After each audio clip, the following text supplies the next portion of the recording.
Listen, folks. Well, apparently my intro didn't go off. We're live. Hello, everybody. Good morning and welcome to this week's Breakfast with Boom. Of course, I am your host, Mr.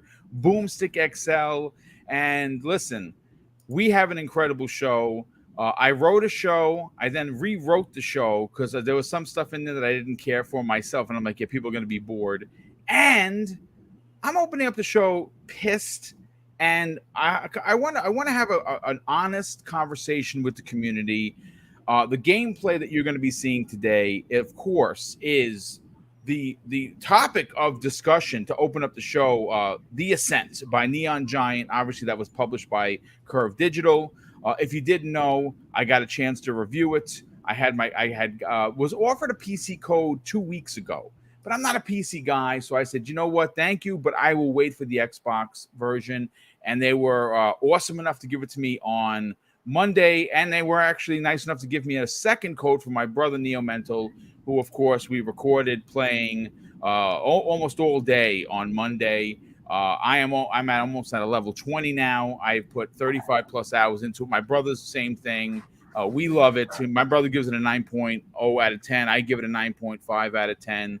But we're going to get into that in a second. First, we have to welcome our guests and, of course, a returning member who I didn't think was going to be here, but here he is, Crispy Bomb, man. Listen, first of all, love, prayers, and many hugs to you and your mom, who is currently in the hospital. Hopefully, she is going to be coming out soon. I didn't expect you to be here today, but welcome back. Oh, it's great to be here, and yeah, she's doing much better. Everything's working the way it should, and nice. Hopefully by I would say the beginning of next week she's going to be out. So thank you everyone for the love, and yeah, let's talk some games. Yeah. Well, we're definitely gonna get into some of the stuff, controversy to start the show. But you know what? Let's welcome our guests first. Mav, welcome back, brother. This obviously, if you don't know who Mav is, he has his own podcast. Actually, quite a few of them, as a matter of fact. But the one that I think most people tune into is the Xbox Ultimate Podcast. That's tonight at 9 p.m. Eastern Standard Time, with, of course, the Magnificent Seven. Mav, how the hell are you? Fantastic, Boom. What a weekend of gaming ahead that we have. The Ascent, Flight Sim, Halo Infinite Flight. This is awesome. I love that you asked me to be on the show today. As you said, we have the show tonight as well. Crispy, shout out to you, man. I know it's been a rough past week for you, but glad to hear things are on the up and up. And I think this is my first time actually with Kay Asante, who I've been watching for a while, and is just an absolute awesome dude in the community. So I'm excited to be here with him as well. So hey, let's have fun. Let's get into these topics. I know we were having some juicy talk before on the pre-show, so let's get going. Yeah, well, listen. First of all, yeah, thank you for being here. It's going to be great, great conversation. But Kay Asante, I think this is a gentleman that brings a tremendous amount of worth to this community, to the podcasts that he does personally, and of course the one he's a part of not only today but Monday evenings, Primetime Gaming. This is why I asked him to be a regular panel member, because of his stout intelligence when it comes to the way he speaks and how he handles himself. Kay Asante, how the hell are you? Good morning, folks. I'm good. Thank you so much for inviting me on here. You know, Mav, thank you so much for the kind words. I'm a big fan, as you know. I'm usually in your chat, just chatting away with the people there. You know, it's a rare treat to be able to do the morning podcast from time to time. You know, when work allows. You know, and Mr. Bomb, I hope all continues to go well with your family. I know how that can be. You know, and I see Dredd just joined us as well. Yes, so he certainly did. It's turning into a nice full house this morning. So I'm happy to be here. We're going to have some good conversation this morning. So we're definitely going to have some good conversation. That's not going to require any slander. So you're safe. You're good. Oh, I'm good Captain with the slander. You know, I learned. It's fine. Let's go. All right. And speaking of which, Dreadpool, he's also someone that has been away for a couple of weeks due to work and stuff. Dreadpool, welcome back, bro. How you been? Oh, I've been good. Just a little sleepy today. Had a long night last night, and just ready to rock and roll. Well, it's great to have you back. And yeah, folks, we're going to rock and roll. Listen, as someone who considers himself to be an important part of the community for a lot of reasons. And I don't like talking about myself. I don't do that. The one of the things that I really can stake my claim to fame is being honest, right? Is being fair. If something is going awry, whether that be Sony, a Nintendo, or even Xbox, I will call it out. I think that when you can do that, you obviously prove to the community that you are not in this game for clicks and likes and subs in a way that is going to make you look like you're not being honest. And I say honesty because the game that you're seeing in front of you is the Ascent. Obviously, you know it's made by Neon Giant. Curve Digital published the game. This is an Xbox exclusive. More importantly, it's a day and date game for Xbox Game Pass. Now, there are a lot of folks, including my brother Neo Mental, who originally was like, you know what, Boom, I'm going to be honest with you. I'll play with you, but I'm not really so much into the isometric type games. I haven't been in years. Well, he has surpassed me in hours played, and he's up to 40 now. This game is in what I am calling an indie masterpiece. Now, whether you agree or not, well, I'm not going to challenge you per se on whether or not calling you right or wrong if you don't like the game. I would never do that. This conversation is going to move into what has wreaked its ugly head in the last 48 hours, and that is big gaming media. Once again, the bias that is Xbox has come out in full force. And I say that because there are several sites, specifically, which I will not quote and name because why give them the credit, in the UK that gave this game a 30 out of 100. Now, listen, I get that maybe this is not for everyone, but there have been some reviews that have had false information. Asante, I want to go to you first on this, if you don't mind, and I want you to quote that Euro gamer. Who was it that talked about the Euro game? Was that you, Asante, or was that? Yeah. Please, let the folks know that what we were talking about in the green room and your personal experience and opinions on how this game could no way be a 30. Yeah, I mean, so I've first and foremost, I will say I've put about 3 hours or so, 3-4 hours of so into this game so far, and I've done so on my PC, and I've done so because just the nature of the beast, as my life has been these days, I spent more times in my office, and this game allows for that. So it has that play anywhere. You pick it up on the console. I actually did boot it up on Little Man for a little while, but I kept playing it on the PC. But I do plan on going into the living room playing on the Series X at some point when I can, leave my office. But I've been, checking the reviews as everyone has, and it's quite interesting that they're all over the place, like literally all over the place. I tend to lean more towards trusted voices in the Xbox community when they're reviewing an Xbox game, because I tend to think that they will err on the side of, let's judge it for what it is rather than putting our own agenda out there on top of it, So I focus on Jez Corden's review, and he had some points to make about there being some bugginess within the Xbox version of the game. And I mean, I spoke to you about it, and you said you didn't experience the same kind of thing. So there might be something there, But besides that, the reviews that I've been reading have been quite, I don't know, unfair is a very simplistic word, but it's just unusual, I've heard reviews of, oh, it's fun, it's like popcorn, but it's forgettable, enjoyable but forgettable, and I'm just like, okay, sure, that is an okay review, but then you can't call it. See, and if that's all it is to you, that's fine, but you also have to judge it on the on its graphic output, on the sound, on the atmosphere it's building. Yes. Even if the story is forgettable, okay, it's worth more than a mediocre score, in my humble opinion. Okay, yeah. Now you have the story you were talking about, Eurogamer and a few others, where they were describing that when you're playing in co-op, only the person who hosts the co-op session gets the actual points for the game, meaning progression and all of that, only works for whoever hosts it, which clearly seems to be untrue, because if that's the case, then they had a bug, because that's not everybody else's experience. Right. So I honestly think this is just more fodder for the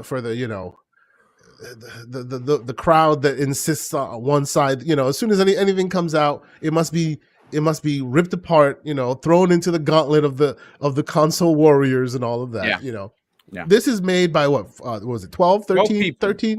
12 people. Yes, and by all accounts, a real showcase for the console. It looks beautiful in all aspects. The first thing I tweeted out was, "Damn, look at those details!" Like I was lucky enough to score a nice ultra wide monitor before they got super expensive. So when I load this thing up, the extra sides are all still filled with incredible detail. This game is very fun. I'm looking forward to playing with the crews around here. I'm looking forward to putting it through its paces, and supposedly the side missions are even more spectacular than the actual main mission. So I'm really looking forward to continuing to play it. But I would say for all of those who are on the fence, most likely if you're here, you probably have a Game Pass subscription. Just download the game and don't focus too much on what these reviews are saying. You judge that by your own admission, and if you choose to buy it, it's actually at a pretty good price compared to some that are out there. So support the indie developer. This game is great. Don't let the politics of the day kind of skew the game where people are kind of skewing it right now. It's quite unfortunate, in my opinion. This game is great, and everybody should be playing it, I think. I mean, listen, I'm going to say this about the game. You made mention of that Eurogamer review that actually had this in there. Now, if there is an actual bug that had this happen, then I didn't experience it, because my brother, Neo Mental, and I, like I said, we played for several hours. He had to bounce, so he jumped out. When he jumped back in, I had to go. So he played longer than I did, and he leveled up past, he leapfrogged me, and I'm like, holy crap, man, how many hours did you put? Oh, because I don't even know, but I couldn't stop playing. And his levels were higher than mine, so we didn't lose any progression. I didn't lose, he didn't lose. Look,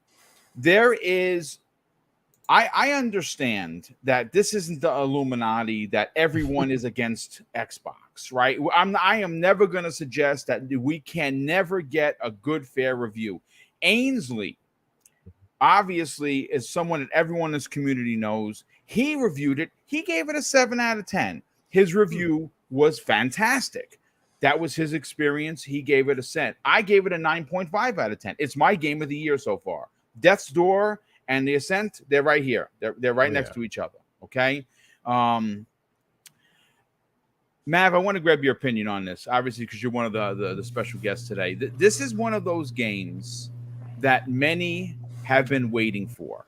I keep hearing, well, the story is forgettable. Boom, it's forgettable. Somebody made a good point, and I don't remember who it was yesterday. They said, and actually, you know what it was? It was Archimedes. He said, for as great as Diablo 3 is, does anyone know what the hell is going on in that story? The answer is you don't, because my wife and I beat it twice on 2 different consoles, and we might have beaten it a third time. I don't remember. We've played it for hours upon hours upon hours. She loves those types of games. What I could tell you is that some demons became angels, some angels became demons. Heaven is all destroyed. You got to figure it out, and hell sucks. That's about all I can tell you. but the game is gorgeous, a great loot system, great gameplay. Wow, it sounds very reminiscent of the Ascent to me. I don't understand the difference, but Mav, what are your thoughts on this so far with the way that many of the mainstream gaming media sites seem to have this game in their crosshairs, and I don't understand why. Yeah, I think it kind of goes into this thing I've been noticing, right? Where if something has Xbox marketing behind it, if it has Game Pass, all of a sudden there's this higher profile all of a sudden of this game. For example, this one is made by 12 people, right? Yes. Another game that was kind of similar was Dark Alliance. Although that one I would say is more mixed, right? And it's more fair to be more mixed based on what it is. Still not as trash as some people made it out to be, right? But all of a sudden, when these games get this marketing and get this Game Pass thing behind it, it elevates it for everybody. It's to where it's this highly anticipated release for Xbox, right? They start comparing it to these other exclusives, these other big AAA games and AA games and stuff. But when you have a game like this that's made by 12 people, normally a game like this would be judged accordingly as an indie game. And if you were to have taken that perspective going into this without all of this hoopla, your mind would be freaking blown. Yes. Right? Your mind would be freaking blown at what they've achieved in this game. The level of detail, the destructible environments, there's a story there. The town that you're going through is like full of characters, NPCs everywhere, colorful lights. It's gorgeous. Not only is it gorgeous, it's fun to play. It has a good leveling system. The weapons are fun. Co-op, it's got some little bit of issues here and there, just day one and two issues with connections and stuff like that. But overall, it worked pretty well. And then you get somebody that goes out and gives it a 30, right? Yeah. And unfortunately, that review is one of 15 that is affecting its review score on the biggest aggregate review site out there, which everybody goes by, which they shouldn't, right? But when people are looking at it, it's like, okay, well, this is a 64, but it doesn't make sense for a game like this to be judged so harshly when other games from the same publication that have nowhere near the level of ambition or achieved anywhere near the amount that this game does has way higher scores, right? Way higher scores from the same publication. So then that gets you wondering, like, what's going on here? How are they reviewing the game? What is the reviews process? Is it just literally somebody sitting there saying, "Oh, I don't like this game. I'm going to give it a 3," right? Or are they judging it based on those criterias that Kay Asante said, where you're actually judging it based on, hey, what did they achieve with this? Like, how is the sound? How is the graphics? How is the story? How is the gunplay? How do the guns feel? What's the loot system like? You know what I mean? All of those things should matter for a game like this if you're trying to portray something to your audience about what a game is like.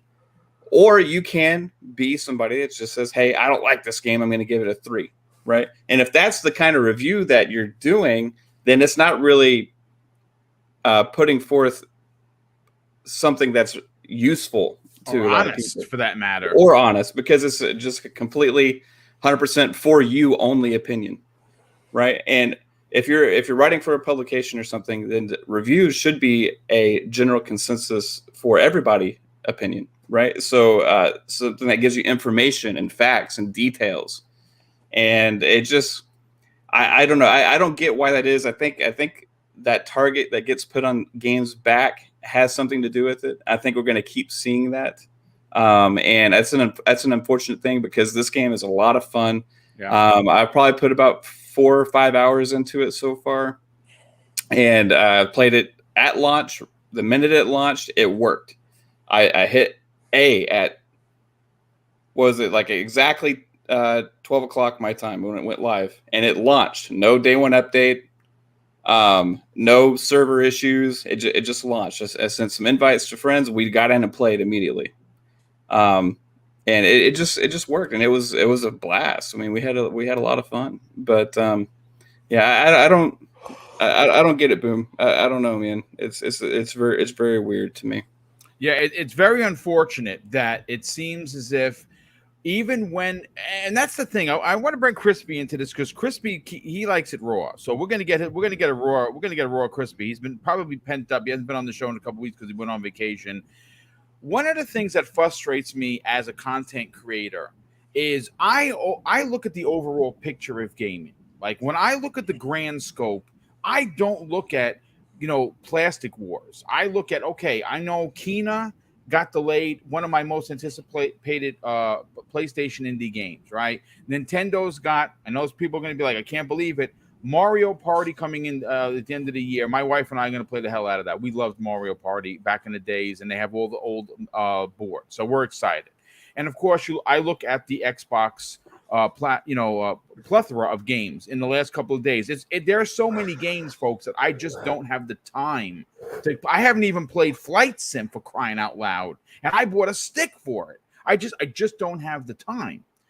Crispy, are we starting to see once again that even though Xbox is doing great, even though games like The Ascent are coming day and date into Game Pass and look and play absolutely amazing, there's still something to be said that there is a massive bias against Xbox that is currently plaguing many of these sites, big and small? You have to look at it at this point and say yes. Any of the reviews that are lower because they say there's a bug or it's glitchy. Well, how about all the first party PlayStation games that have come out? What about Returnal, for that matter? Returnal was bricking consoles, people. Yeah. And it wasn't just a couple people. I saw post after post of major problems with that game, and it has a Metascore of an 85. Explain that to me. No saves. Yeah. Okay. And let's be honest for a second. I saw plenty of clips of plenty of glitches in Miles Morales. Okay, to the point where people were playing as mailboxes and stuff. Now, is it hilarious? Absolutely. But at the same time, these small little nuances that are in this game that some people, and it doesn't seem like many, but some people have had slight issues with, are nowhere near some of these glitches. So what is the explanation for this score? What is an explanation for a 3? I don't even have to play the game because I haven't had time. I'm probably going to boot it up now, you know what I mean, and give it a shot. But it doesn't even look like it's possible to be a 3 just watching it on the screen right now. Okay, so why in God's name do people feel the need to put a score and probably not even play more than an hour of the game? Yep. And this is where we go and say, if you believe in Metacritic needs a way to verify itself. Yes. You need to be verified. Bring the receipts. You should at least be able to play. You have to play 4 hours to put a user score in. Okay. And for anybody reviewing it, should have to complete the game. And I believe many times or not, people do not complete the game. They just put a score because they have the power and they don't like Xbox. And I see it so much. There are far smaller glitches for games like Gears, okay, that were at the beginning at launch that hampered the score. I believe if it didn't have those glitches, it would have been 3 points higher than it was.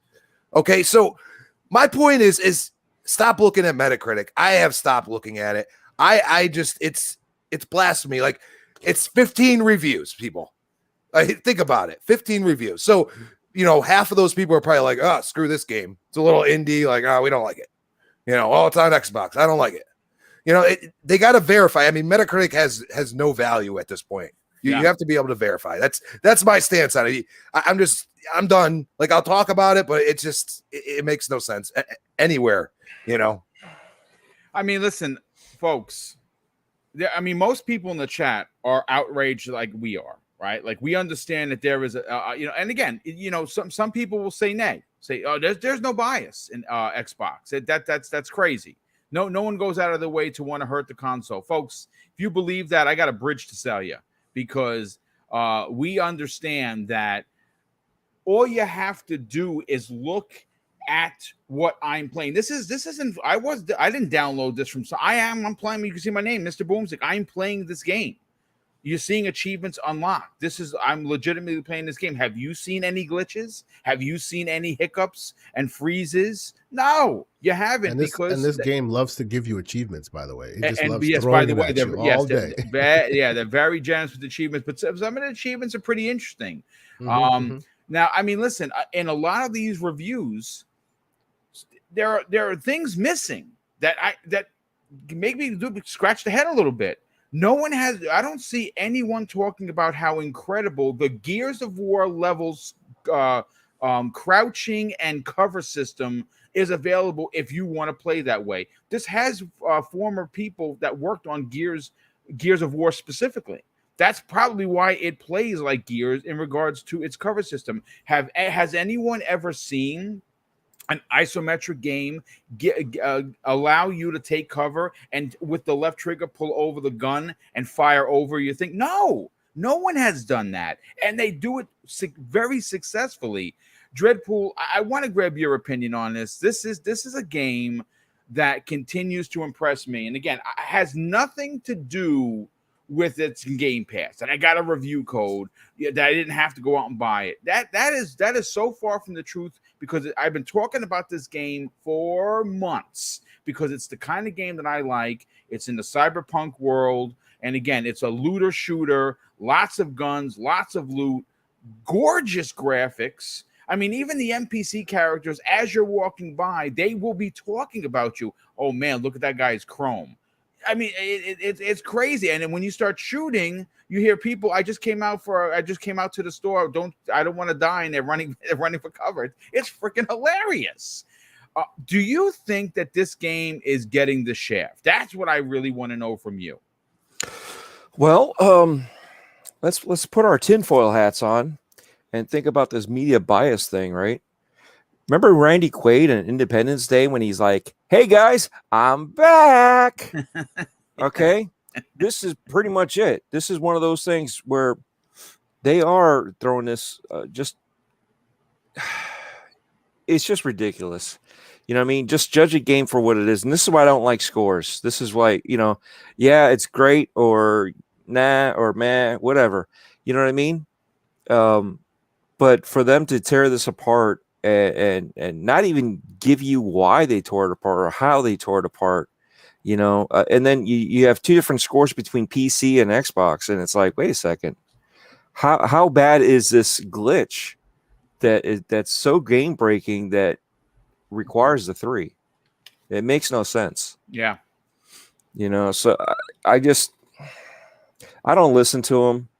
You have it in Game Pass, even better. Go ahead and try it out.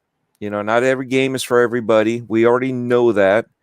But just try it out. If it's for you, it's for you. You're watching the gameplay. You should have an idea if you like this or not. And I understand this isn't, if you're a bro shooter, this isn't going to be your thing because all you want is COD. That's fine. It doesn't have to be your thing. But who's a reviewer? That's what I always go back and question. Is the reviewer someone that doesn't like this type of game? Are they a racer and that's all they know? And here they are reviewing this, and this is why they have issues. It doesn't make sense. Yeah. So a lot of it, it has to be, and like I said, it's that conspiracy theory of media bias. There's got to be some truth here because it's just a repeat thing, and I get tired of hearing people that are Xbox fans saying it, but at the same time, you're looking at this and it's like they're not crying wolf here. They're not. I agree. This is a little bit more on the factual side. It's why, other than limelight of, hey, look at me, I grade these games so tough, and I don't care if because it's Xbox, it's getting a bad grade just because I'm a tough reviewer on this. You brought up Ainsley and how fair he is about it. The reviews. We have Cloud. He goes through all that stuff. He writes reviews for Season Gaming and does our video reviews. When it comes to stuff like that, this is who you should listen to, or people that how they are, that they're truthful, people that you can kind of see eye to eye with their opinions, and then go from there. Make your own judgment. And that's, unfortunately, Metacritic needs to go away. We need to stop with these numbers. We need to stop with all this BS because, like I said, you're looking at a game that's a 10. Well, what makes it 10? Breath of the Wild, I played it 1 hour. I bought the game because of King, and I only played 1 hour's worth. I haven't gone back. And it's not that it's a bad game. It's just it hasn't interested me to go back. Yeah. You know, I liked what I played, but everybody gave it a 10. Although there were certain things that were, you know, exceptions, but we gave it a 10. You see what I'm getting at? Yeah, no, There's so 100%, much. 100%. As a matter of fact, let's see. Eric DeRed, a good friend of the show who's always here, he says this: if the Ascent was a Nintendo Switch exclusive, it'd be a 9 out of 10. I actually talked about that, Dreadpool, I agree before with you were able to get in, because I'm going to say this right now, folks. Listen, this isn't the tinfoil hat's off, folks, because it messes up my mohawk, so I don't wear it usually. But I will say this: I am absolutely telling you 100% that if this was a PlayStation 5 exclusive, this would be a 90 meta. And I am telling you that is a absolute fact. That is not even a suggestion. That is exactly what would happen, because they'd be like, "Oh my god, it's great. The graphics, look, the PS5, the triggers and everything else that go along with it." Listen, folks, all I can say is this: there are two people that many in this community respect even higher than Boom, and I would agree with that. Is Skill Up and ACG. Now, ACG for himself, he's as raw as they come. If he doesn't like something, he doesn't wear it well. It's on his face. It's coming out of his mouth. He gives it the business. Both of those two, and that's Skill Up as well, for that matter. He will destroy a game if he doesn't like it. These two guys loved this game. Now, again, not every game is for every gamer, but you can't tell me that this, right, what you're watching in front of you is a 3. Now, some people may suggest, like I said, Ainsley gave it a 7. Now, I'm not going to say I disagree with him. That's not my score for it. I did read his review. I understand why. Jez gave it a 3.5 out of 5 because he encountered a bunch of bugs. I didn't. My brother and I, we encountered a total of, I think it was 4. We had one where we tried to load into a door and he got bounced. So I had to jump out and jump back in, invite him, and then we started right where we left off. And I've had, like, you saw it. As a matter of fact, you saw it on this screen. That was a spider boss.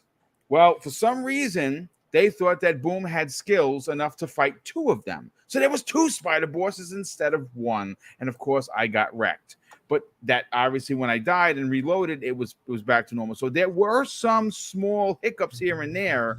My only critique, and I said this yesterday when I reviewed it live on the air with Archimedes, is that the checkpoint system is not generous. Like, I'm always hoping that when you go to an elevator or something, it saves. Usually the big loading elevator scene, it saves. But if you go like down an elevator and you're running across, there's been some times where I've been across the map and I'm like, oh man, I got to go do this all over again. So that would be my only critique. But folks, please give this game a chance. Do not listen to these knuckleheads. Like I said, I'm really in belief that if this was a PlayStation 5 exclusives, it would be put right up there on the pedestal with everything else that are the single and slash multiplayer games, because it's a Sony exclusive. That is an absolute fact. That's not even a freaking suggestion. Well, here you go, Boom. Right? Let's go back a couple years. Days Gone, the Metascore was 71. Right? The user score was 88.3. Yeah. So that tells you that even with all the bugs that they had, it was still a fun game. It wasn't game breaking, right, to that point. Yeah, there were some funny instances, no bike, this and that, but people still actually liked the game versus what the score was. You know what I mean? So yet again, this is why we can't look at certain things like that. Just make our own judgments and have fun playing games. Well, I absolutely agree. And I think at the end of the day, if there's one thing that I can absolutely tell you, whether you, and that's what's interesting, because I played this solo, which I'm doing now. You'll see a lot of the solo stuff. I played a lot with my brother. And this, we only played 2 people because obviously we only knew 2 people who had the codes. If you're playing this with 4 people, this is going to be one of those nights that you look back and say, I had so much fun with it. And I don't think the story is that forgettable. I'm quite enjoying the story. there, the evil corporation, something went wrong, it went down. They own you somehow or another, and you have to, just pick up arms and fight for, your freedom. I mean, again, not terrible, certainly not forgettable. I'll say that. But what I got to do is I got to catch up on the super chats, and there was a big one that just came in. The first one of the day comes to us from a good friend of the show. Drawn TJ drops a $5 super chat and says, "Hell yeah, more double barrel gaming. The Ascent is awesome." Well, thank you, brother, for being here. And yes, the Ascent is quite awesome. I do have even more footage after this, should this run out. Smitty Smith, good and generous friend of the show, he drops a $5 super chat and says, "Good morning, panel and chat. And the Ascent is absolutely fantastic. They better put some respect on the Ascent. The Book of X." Indeed. I'm going to throw the book at him. And Kenta Wilson, good friend of the show, he drops a $5 super chat and says, will there be a special Halo console this time? Oh, there's no. They're going to, folks, save your pennies now. Go collect cans, get in the corner and hook, whatever you do to make your money. Get out and do that, because there's going to be special consoles for both flavors. I see a special edition S and X. I see controllers. Man, we may even get an Elite 3.0 by the end of the year as a special edition controller, like the Gears one, which I still have. PS, by the way. We have Christopher Jetzer. Make sure I got that right this time. He drops a $5 super chat, says, "I haven't been following the review scores. I would give it an easy 9, but can understand lower scores. However, no way is a below a 7. 100%. Lucius Augustus drops a very generous $5 super chat and says, "The Ascent is so fun. The controls are not easy on controller. I will admit that. I had to really learn them, especially with the high and low shooting. When I first started playing, I was holding the left trigger and I was shooting over the little rat ball guys' heads, and I was getting killed. I'm like, what am I doing wrong here? And I wasn't actually shooting them, because you have to you pull the left trigger to aim high, so you can shoot over cover if people are running around it. It's pretty interesting. Got to definitely check that out." He says, "But I'm loving it, how it looks and plays. Metro UK. They're like no frills 99-cent store review place. The Metro UK for giving it a 3 out of 10. There's no reason. I mean, 3 out of 10. If you're putting that out, you're basically waving the white flag that we're just doing this for clicks. I mean, there's no rhyme or reason for it." Gary Duddle drops a 50-pound super chat. My God, Gary, thank you for the outstanding super chat, and of course, always being here. He says, "We love the Ascent in the UK and Europe. No one should listen to these Halo publications with their other agendas." And you see, I'm not the only one that is wearing the tinfoil hat. Dan Lazaro drops a very generous $10 super chat. Thank you for that. Wait a second. We have a sighting. We have a Mr. Badbit sighting here. Holy cow. Hello? This is something. Hey, Joe. What's up, brother? How you doing? I just want to say, they brought my boy the Needler back. It's the best it's ever been. Yeah, they said it was going to be a big deal. If you watch the review of it, I haven't it's played beautiful, it yet. boys. I haven't, because I got in. I downloaded it this morning, and it's telling me it needs a patch it can't give me. So as soon as beautiful. Reset the Xbox. Boom. My wife had the same problem, and she hard reset, and then it showed up, and then it still wouldn't launch, and then she hard reset one more time, and then it worked. Okay, I'm going to actually give that a shot. When you guys start talking, I'm going to step away off the camera. And hard reset this. I have seen some pictures. That's all I wanted to say. Joe, is that the Needler is back. Yes, and it just feels. This is the best. Real talk. What I love about this game so far, sounds great. Needler's back. What I don't like the aiming down sights.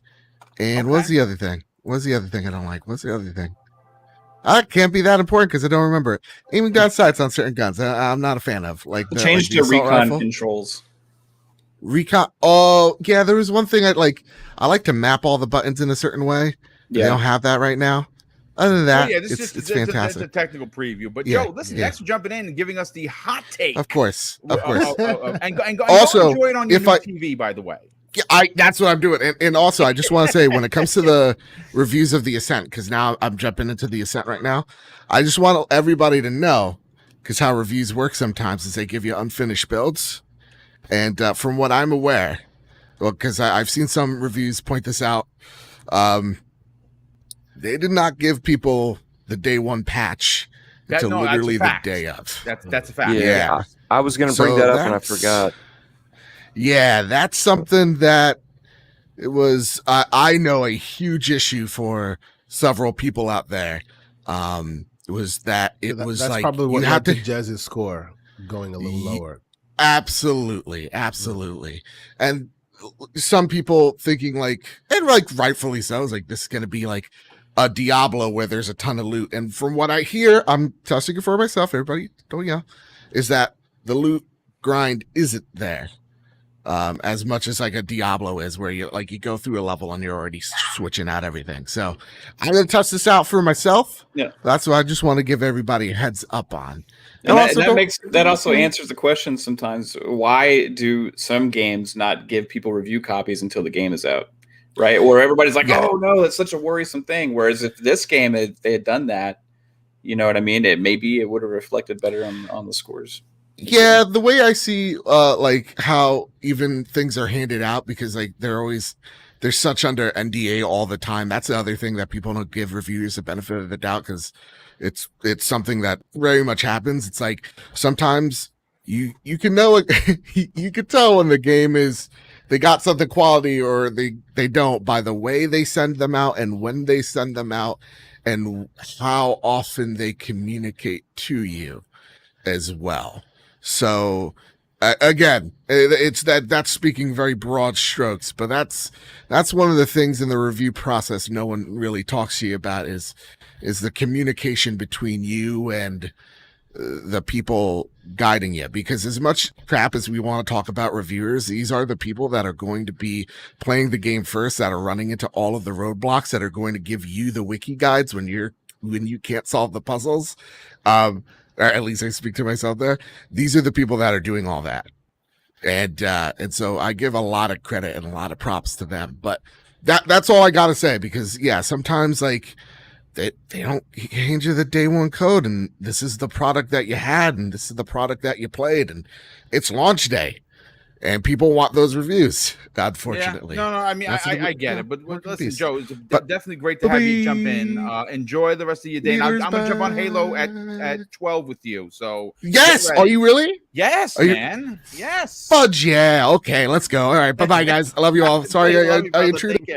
All right, real quick. Kia Walker, generous friend of the show, he drops a $5 super chat and says, so the same publication said, and I remember this, Starfield is still coming to PlayStation 5 after this year's E3 gave the Ascent, after E3 said it's an exclusive. I remember that. Which this is the 99-cent store. And this is not even the good 99-cent store when you go and you're like, wow, this is a great experience. No, it's the one that has like a wall of fly swatters and the rest of the store is all garbage. That's what this is. This is one of those cheap 99-cent stores, and Metro, do not pay any attention to them. They are a bunch of knuckleheads over there, and they're doing things for, obviously, clicks. And so we will not support them. We will give them the finger, and we will move on, folks. The topic number 2. Now, listen, folks, this one is a bit spicy. It's spicy because it involves PlayStation and the scummy business of games not getting gamers not getting the same treatment on one platform that you do on another. Now, what am I talking about? What rabbit hole am I going to go down now?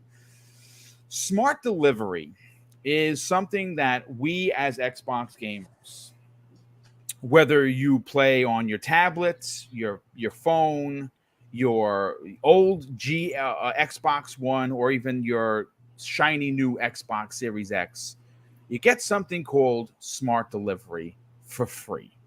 And what Microsoft does is they have games that have patches that give older games new life with advances in the FPS boosts or whatever makes the game better for you. 120 frames per second, better graphics, better lighting, ray tracing. You get it for the amazing price of free. Well, I have to bring up a story that I pulled from our good friends over at VGC, which of course is the Video Games Chronicles. And we now have learned that the Ghost of Tsushima developers have attempted to explain why its PlayStation 5 features are only available in the director's cut. And I got to be honest with you, this is a clear sign that PlayStation will never, ever be adapting a smart delivery option for its PlayStation 5 features like haptic triggers, like haptic feedback, like adaptive triggers, and so forth and so much. And, obviously, this is going to eventually continue to be a talking point. Now, this is some of the quotes, and they didn't give me the name of. I think I actually towards the end. Let me see if I could find exactly who. Andrew said Goldfarb. This. Yes, yeah. Thank you for fun that. fact: IGN ex IGN ex-IGN guy. Yes, I know Continue. who Andrew Goldfarb is, but thank you for the save because I actually didn't have it in my notes. Surprisingly enough, as many notes as I write, it's ridiculous. This is what he had to say. Thanks to the PlayStation 5 ability to render cinematics in real time, cutscenes in Ghosts of Tsushima, and of course on the new expansion I.E Island on the PlayStation 5 will now offer lip sync for Japanese voiceover. Yes, I actually have it. I missed it. Sucker Punch Productions community manager Andrew Goldfarb said when the game was announced earlier this month. He continues, "We're also happy to confirm that Ghost of Tsushima Legends, and the new I.E Island expansion will all take advantage of haptic feedback and adaptive triggers in the director's cut. There will also be enhancements to the 3D audio on PlayStation 5, as well as drastically improved load times, 4K resolution options, and frame rates targeting 60 FPS." Now, listen, as we know, Ghost of Tsushima is already playable on the PlayStation 5 via backward compatibility, offering faster loading speeds and the option of boost frame rates up to 60 FPS. The new PlayStation 5 features that are being introduced in the director's cut are only available to those who pay for the new version. Now, I'm going to be honest with you. I have a big curse word here in my notes because I was pissed while I was writing this. And I'm going to say, what a load of bull beep. Because not only does this send a terrible message, it basically punishes the gamers who invested in the PlayStation 5, like myself, right? I have a PlayStation 5, and I already own these titles. Why should I have to pay for adaptive trigger use and upgrades that should logistically be free if I already own the game? Now, granted, I'll buy, and after this, I'm not even sure I'm going to do that. I don't mind paying $30 for a DLC, especially because this game was my game of the year last year. I absolutely loved it. It was one of my favorite new games, new IPs for PlayStation, and it really, Sucker Punch really took a step up with it. I mean, they really are up there with the greats based on it. Now, if you didn't like the game, I hear you, but I gotta go first to Kay Asante on this. Listen, Kay Asante, I understand that gaming is a business. It costs money to do these things. But the way Sony is doing it is pretty shitty. If you want the director's cut upgrade, it's $30, right? Now you say, well, that's not so bad, Boom. But I think it's the principle that I'm really having a hard time stepping over. Oh, I understand. If you told me, Kay Asante, that the DLC was $30 and everything else is free. That's right. I have no problem with it because I obviously like Lost Legacy. That was a $40 DLC, and I loved every minute of it. Right?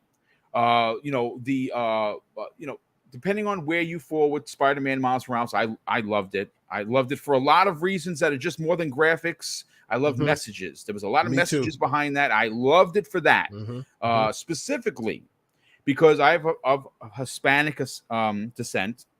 My wife is Puerto Rican, and the opening scene in their house I'm getting goosebumps talking about Tears, it. man. I Tears. remember Indeed. that. Indeed. Yes. I remember that as a kid going to my abuela's house during the holidays, and the food would be there, and the family would be around. And dude, I'm not even gonna front. I cried like a baby because it brought at the beginning scene when he's inside the subway and Yes. they zoom in on the haircut and you see the cut and you see the Tims and you hear the music bumping. Oh, Dude. the heart started going.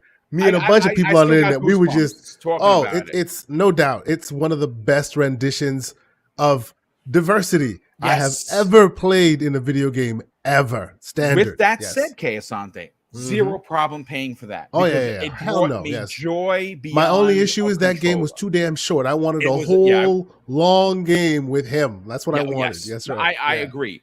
But now we have to get into what we're paying for and why I'm having a hard time stepping over it. You know, you're paying $20 for the upgrade. Yeah. I mean, for the DLC, which isn't bad. There's apparently it's a beefy game. And that's great. Mm-hmm.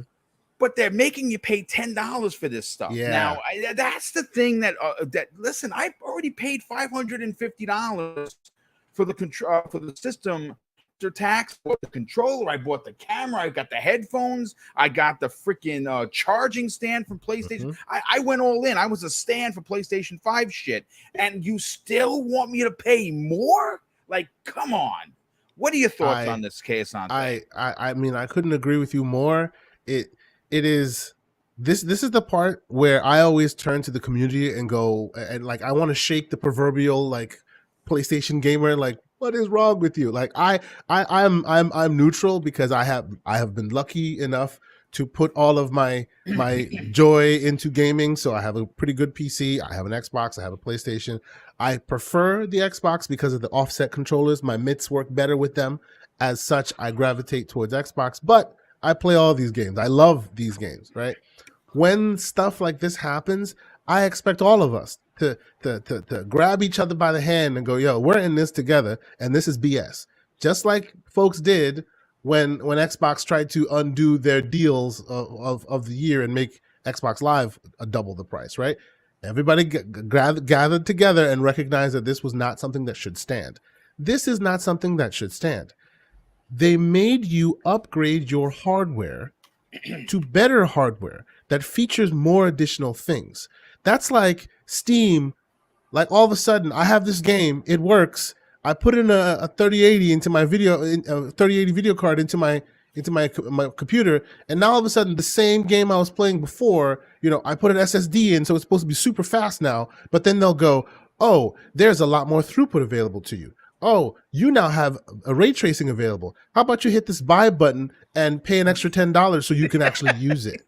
What? Hello, yes. That is absolute. Oh, hey, you bought this car that runs super fast now. You know, how about you give us an extra $5 so that we can turn that feature on for you so you can use it?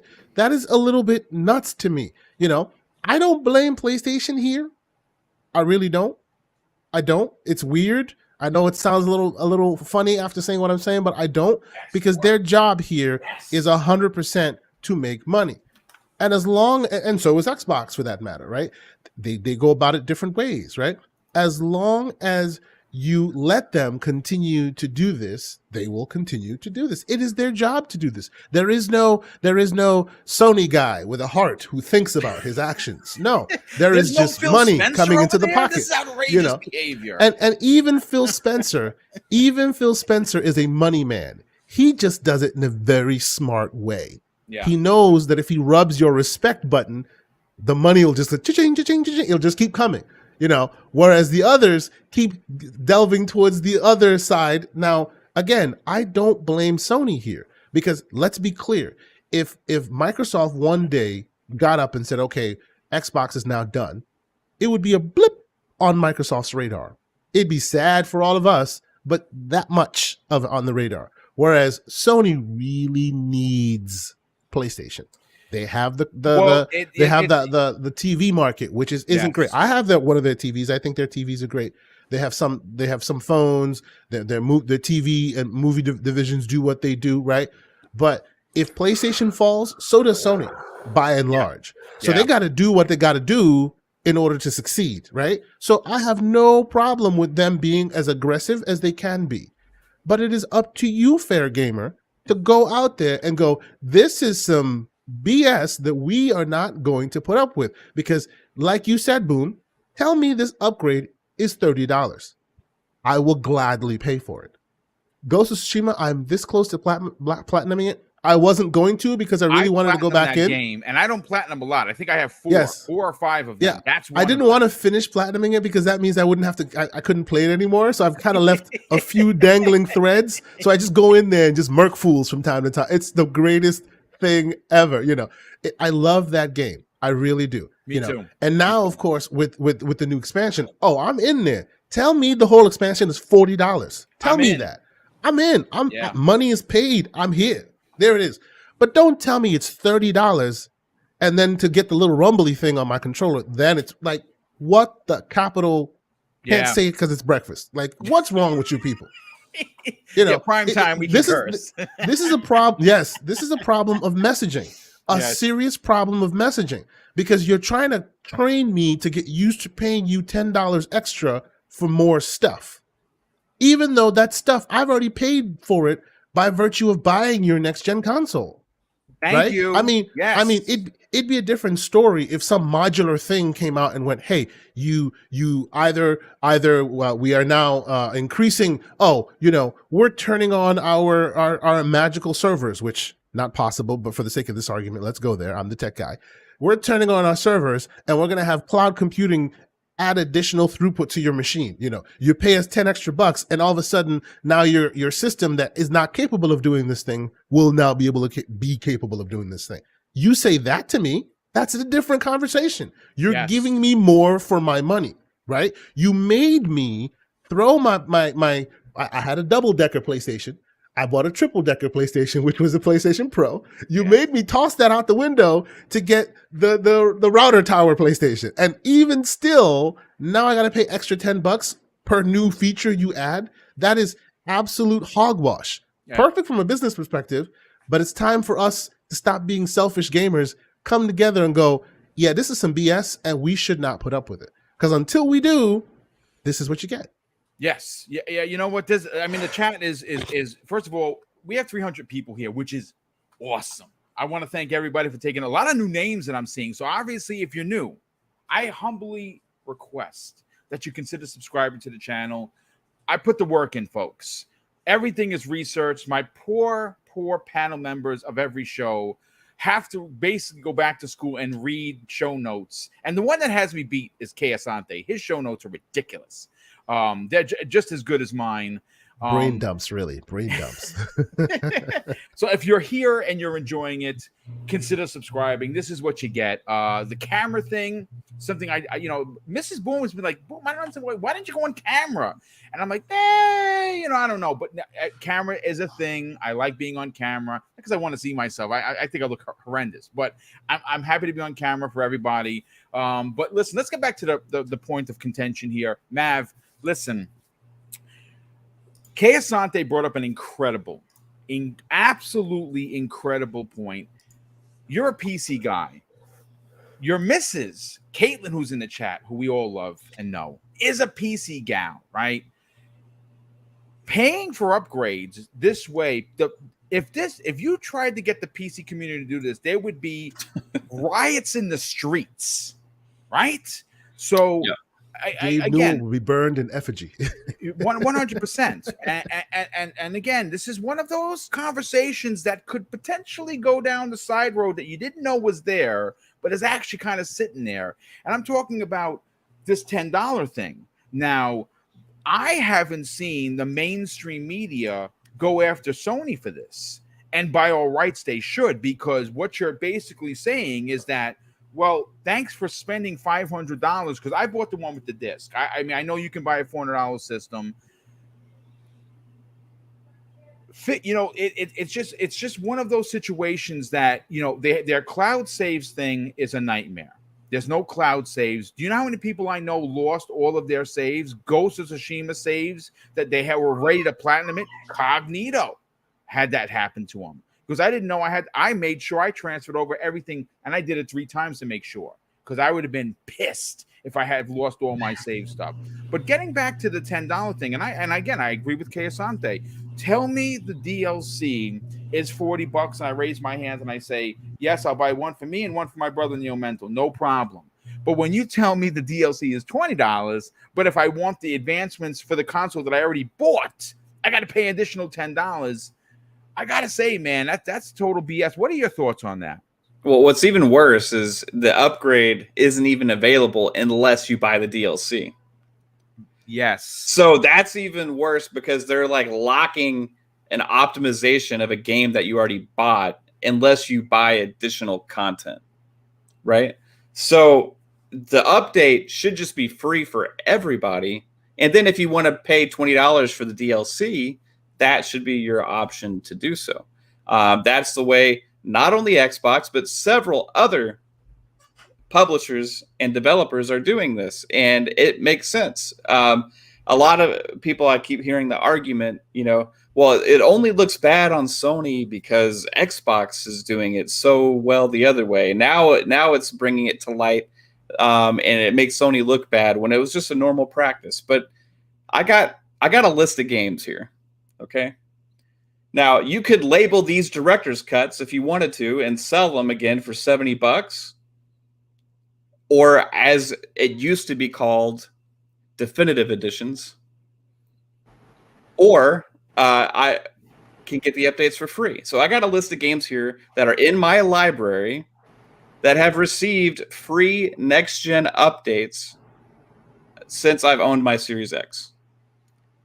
Greedfall, Jedi Fallen Order, Gears 5, Forza Horizon 4, Master Chief Collection, A Plague Tale Innocence, State of Decay 2, Rainbow Six Siege, Ubisoft, Zombie Army 4, Doom Eternal, Destiny 2, Ark, Borderlands 3, Dead by Daylight, Avengers, Metro Exodus, Mortal Kombat 11, The Division 2, Shadow of the Tomb Raider, and there's also Witcher 3 is coming, as we know as well, which is a very old game at this point. And then people said, oh, but they're adding haptics. They're adding haptics. That requires extra work by the developers. Dirt 5 just had an update on PlayStation that allowed for haptic support on the controller, which was, hey, guess what? Additional work by the developers. Yes. They are going to sell more games by updating them.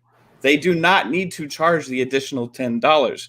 There is a reason why they update these games, because it makes them last longer. It gives them longevity. It brings life. It gives you something more excited to play. How many people have dove back into these games after the next-gen updates that they've received? I have dove into so many of them just to check out how amazing this game is now. I have gotten back into them. Namely, one was The Division 2. After that game had received its next-gen update, it had received so much support that they actually continued support for the game, which had been planned to be ending. Yes. So there is benefit for these developers and these publishers to update these games without charging you an additional $10. The same people that are arguing for the extra $10 are the same people that were saying, hey, $70 games is cool, whatever. Right? It's due, because, hey, inflation, you know what I mean? Things go up. This has gone up. This has gone up. It's okay. Games are going up. You know what else has gone up? Publishers' profits. If you see amount of users that game the usership, oh my god, that has exploded. So that should offset any costs. No. Yes, the more people, and also microtransactions, right? Indeed. You do not see these publishers, the ones that are selling the games for $70, namely also Activision, right? EA now as well, right? And some other games. Guess what? They're the most prolific microtransaction companies out there.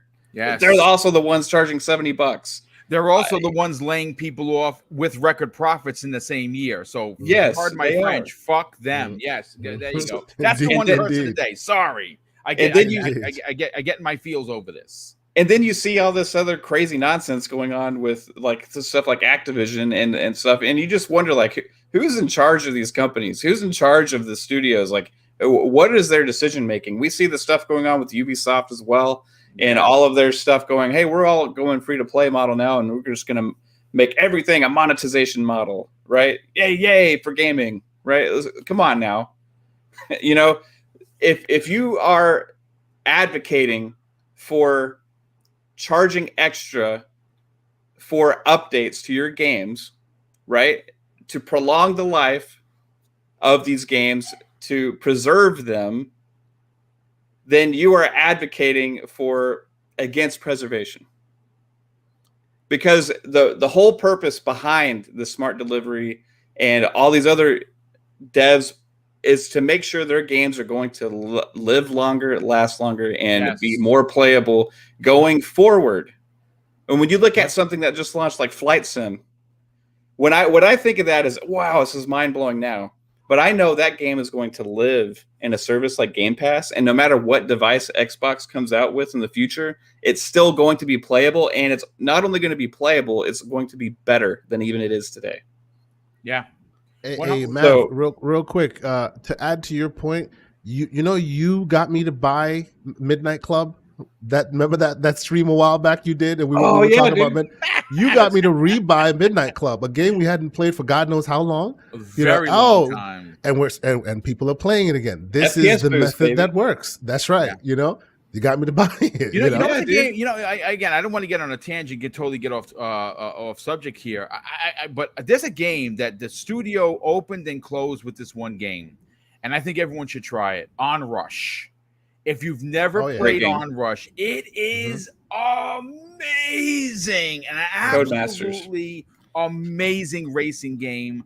UK Dazarus put me onto that, and man, is that a game that's good. Talk about game preservation. That studio came and went with one game. Very, very well. The guys that made that actually moved on, and they are the studio that is behind Dirt 5. Oh my God! A lot of the bones of that game is in other games now. Yeah, they put a lot of the bones of that Onrush style game. You can see it in other games that they're working on now. I have 30 hours of recorded footage for Dirt 5. I am awesome. A Dirt 5 stan. It's almost embarrassing how much I love that game. Well, no wonder you love it so much. There you go. I didn't even freaking know that. First of all, before I get to Crispy Bomb and Dreadpool, BitCloud Gaming. What's up, brother? How you feeling? What's going on? Welcome. Well, listen, we're here talking about, and again, I'm glad you happened to just jump in. You literally jumped in at the right time.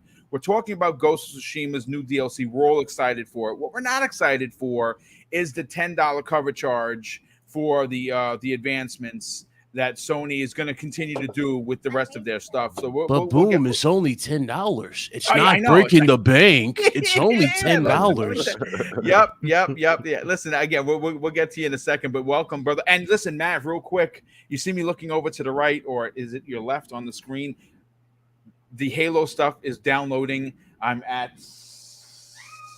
17 gigs out of 18. So as soon as this stream is done, folks, it's not going over 2 hours. I'm going to be a selfish MF today. I'm going to be playing Halo.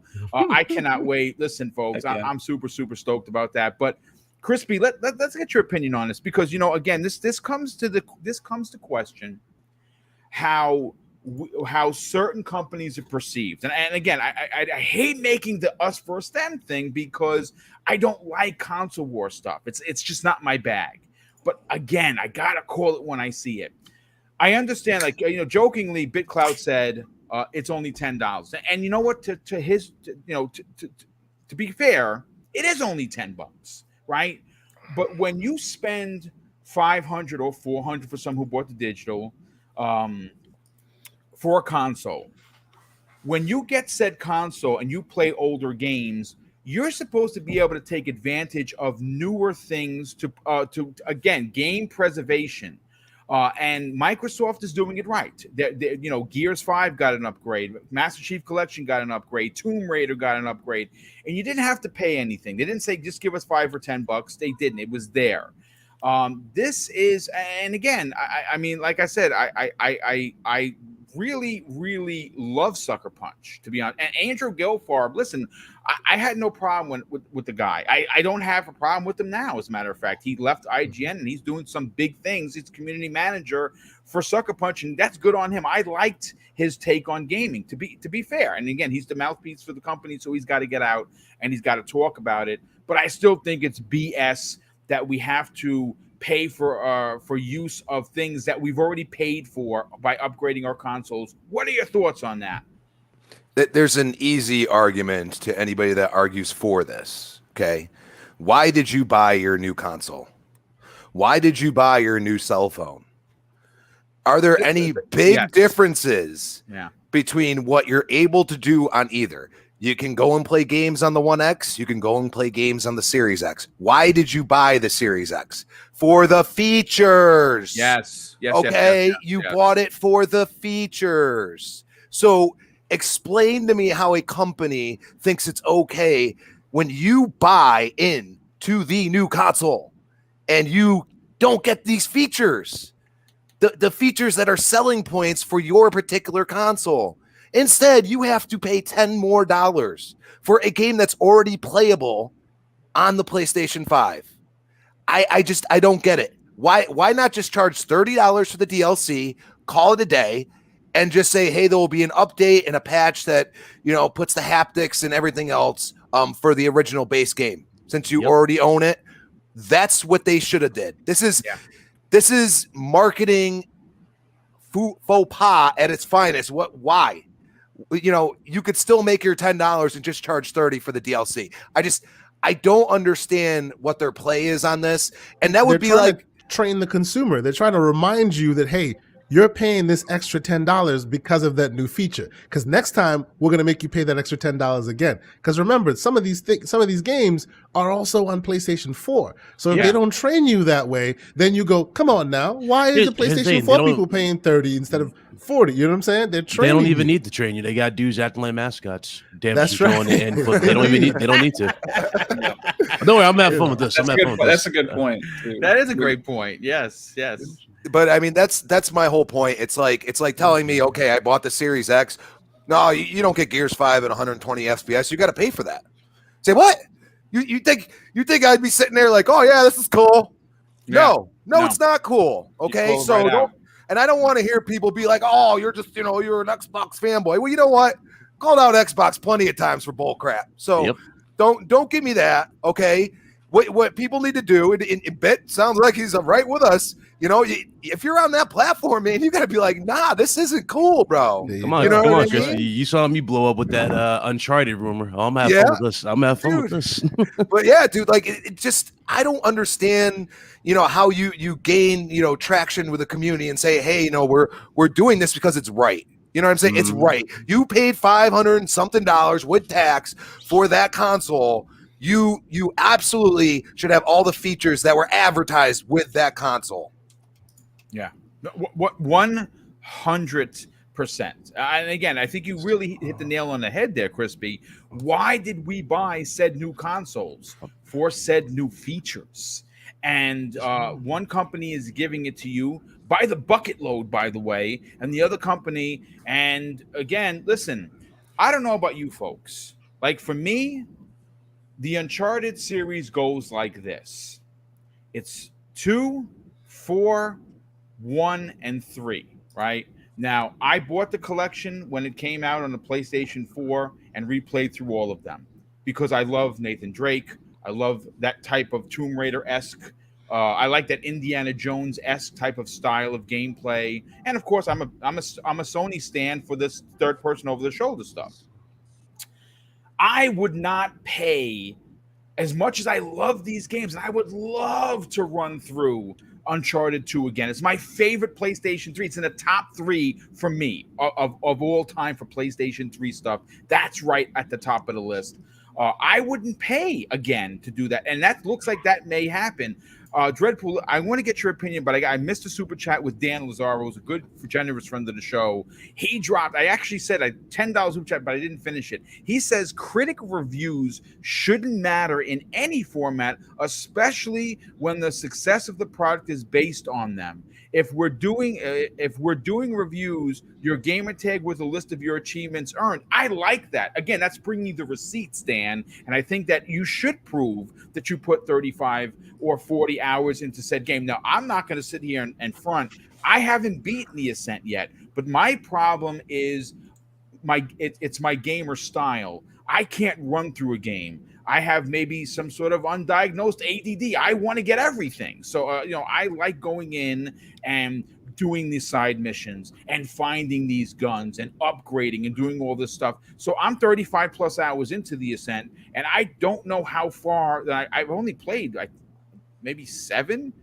or eight of the main missions because I love all the side stuff. So this is a game I'm going to put 100 hours into. There's no doubt about it. I absolutely love it. I mean, I just found this the Hadouken weapon, which is ridiculously OP'd, and I had to, obviously I got to keep using it. But let me just continue with that, and I'll get Dreadpool's opinion. We had, let's see, Reggie Mobile 9, generous friend of the show. He drops not one but two super chats. The first one is $15. Thank you for the generosity, brother. He says, "Great show, Boom. The Corp is trying to make as much money as possible, and we are responsible for getting the most out of our dollars. So we are responsible." So then I guess he's saying that then we are responsible. We support these corps. Kind of great point, Kay Asante. Yeah, indeed, I agree. I think we have to vote with our wallets. That is really what it comes down to. And we have to have more shows like that. We talk about this. If people are talking about it, there's someone listening for sure. If we're all cursing and just being knuckleheads, and no one's going to pay attention. But if you have a pretty factual conversation like we had today, I think we might be onto something. He drops another super chat for $2 and says, "By the way, y'all cooking today. Salute." Thank you very much for that. And yes, I'll be cooking this afternoon because I'm making homemade pizza for me and Mrs. Boom. I'm going to go get the dough. I'm going to make the sauce, and we're going to have a homemade, delicious dinner. And yes, I'll be watching the Jungle Cruise tonight with The Rock. Because I am a huge fan of him. And yes, I did spend the $30 because I'm not going to a theater. I'd rather watch it at home. But the last super chat comes in. Paulie Baba, welcome to the show, dude. That's a new name that I've never seen before. So if you're new, and I think that you might be, welcome to the show. He says, he drops a $5 and says, "Love the show, Boom, and the panel. You always keep it real. I appreciate your hard work." Well, thank you, brother. Definitely appreciate the very kind words. Kay Asante actually dropped into the chat. He says, "You can play OG Flight Sim from 1979 on your new PC today." That is a great point. And did you have to pay for that? Did you have to pay for an upgrade? No, you didn't. So there you go. Raiden Blade, generous friend of the show. Drops a £2 super chat. Says, "Big bad Boom, the lightning gods blade has arrived." Well, thank you so much for that, brother, and thank you for being here as always. You've always been a big supporter. Dreadpool, let's get your opinion on this. This is one of those conundrums, if you will, that I think a lot of people are going to have a problem with. Again, are we spoiled from Microsoft? We could be. We could be spoiled. But at the same time, okay, look, and again, we have to be fair. Microsoft doesn't have haptic trigger, the ability yet. I think they're working on it. I had a whole show on it. I think that they should at least offer it in some form or fashion. I like the haptic triggers a lot. Like, I really do. I really enjoy the DualSense for a lot of reasons. Where do you fall in having to pay for these PlayStation 5 upgrades when people have already spent the money on the console? Specifically, like a guy like me, I went crazy, and I always do for these consoles. I got the headphones. I got 2 extra controllers. I have the charging stand. I have the camera. How much more money do they want? What are your thoughts on this? Well, when you get the Xbox to program it, right, and you got the dev kit, it goes through all the phases of Xbox. So every version, it's all there, and you just have to do little work. But PlayStation didn't do that, so they're probably porting everything from the ground up to go from one to the other. So that's probably why they're establishing that they require that full payment. That's the only thing I could think of. Because they made it simple. On that real quick though, like other publishers are doing PS5 games upgrades for free, right? Because so that's the one thing. Like, they're looking at it at a different side. They're doing the work, right? So they're doing the work to what happened. What did we say with Division? It came back because they put the work in there, right? So obviously it was easy for the Xbox side. You know, you look at all the game back compat stuff. You look at the what was it, the frame rate boosts and all that, right? So you auto HDR, they don't have to do anything there. So that's not even on them. That's on the Xbox. But you're not even doing that here on PlayStation side. For PS5, you're getting a full game again. So if they're rebuilding the game exclusively for the PS5, I could see why they're saying that they want that. But that's the only way I see it. Now, Red, isn't that sound more like a you problem for PlayStation? Like, you know, that's a you problem, bro. You didn't set yourself up right, and now you expect me to pay for that? That's a little shaky. Man. No, that's what I'm saying. Know? But you're giving me a port, and I'm going to pay full price for a port again, when I could play, you know, the old version, you know, your PS4 version without the. No, it doesn't make sense. You know what I mean? So I think they need to go back and rethink about what their plan is and what their end game is for this, because this doesn't make sense. They're turning everybody. I mean, even when BitCloud is saying, no, this isn't right, that should tell you something. You know, there's a lot of people, and it's not just gamers. You're talking about more on the PlayStation eccentric gamers that are saying, wait a second, this isn't right. Why are we doing this? Yeah. You know, then obviously you have the ones that blindly follow and say, oh, it's only a few bucks, it's only this, it's only that. Well, you can't afford it. Wait till I tell you the damn show. You're gonna laugh hard. But that's the whole thing, right? You know, whatever. So yeah, I mean, it's BS when it comes to all this. Yeah. I mean, when they said, "But we believe in generations," what they meant is we believe in that extra $10. Yeah, They believe in lying. I mean, they believe in repackaging them. The way that, listen, look, I'll be the first one to say I enjoy playing older games, folks, and I have been, like, for instance, Kingdoms of Amalur, right? I'm supposed to get this massive upgrade, and it really wasn't. Did I play through it again?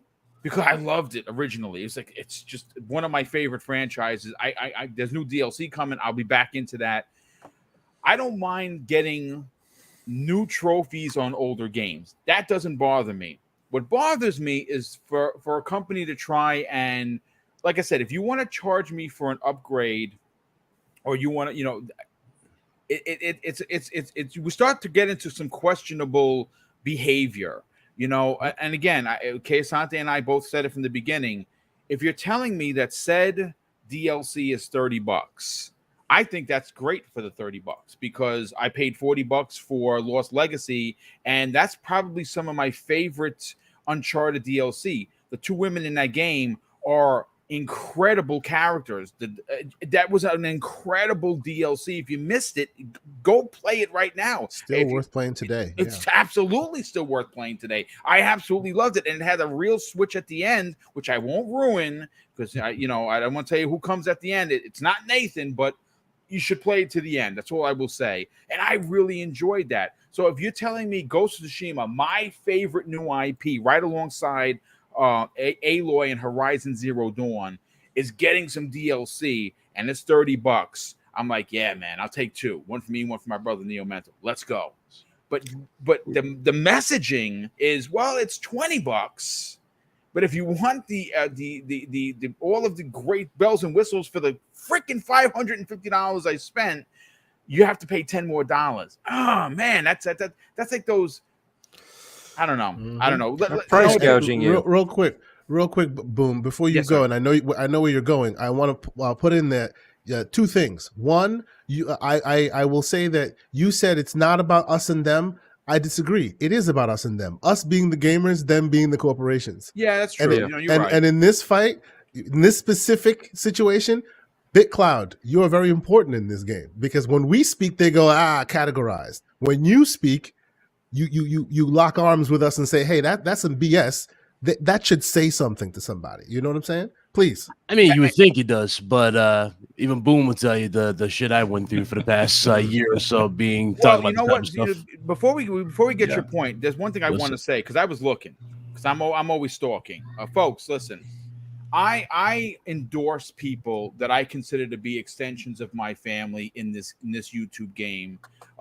Race, creed, color, sexual preference, that's meaningless, right? It's all about the people, right? It's all about the heart. That's what's in here. And if there's one person that I want to see succeed in the biggest way possible, it's this man right here, Big Cloud Gaming. Folks, he's at 9,950 something subs. Wow, so close. Okay, I am less than 50 subs away. He is. Damn, folks, so close. Again, I'm getting goosebumps because as a fellow content creator who understands that unless you are a hate monger, which supposedly YouTube doesn't like, but promotes the F out of, right? Mhm. You will never get to that, because there are certain levels in the content game that are always going to be meaning for you, whether you're in it for a year or 10 years. Your first sub, mine is Mrs. Boom. Your first 100, your first 1,000 that you are now allowed to monetize your channel, right? Which is a big deal. And the next big one, and it will range for people, is 10K. I'm knocking at the door at 9,000, so I'm close. But Big Cloud is closer. And folks, if you respect me, if you trust my opinion, and you are not sub to this man, I'm asking that you keep watching the show, but help this dude that gives it to PlayStation when they deserve it, and also talks up Xbox when they deserve it as well. Go sub his channel. Let's get this dude to 10K. Let's do that shit today. And Big Cloud, please continue. All right. Well, good to see everybody. Glad I can jump in. Crispy, I don't know if you there. You there, Crispy? Oh yeah. Do you remember that video I did about the rumor for the Nathan Drake collection?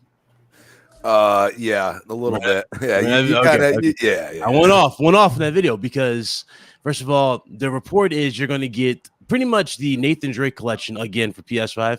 Only this time is going to include Lost Legacy and Uncharted 4. Now, like I said before, if that's $70, what are we paying for? You already got half these features. If not, you already have the main feature with the 60 FPS on the PlayStation 4.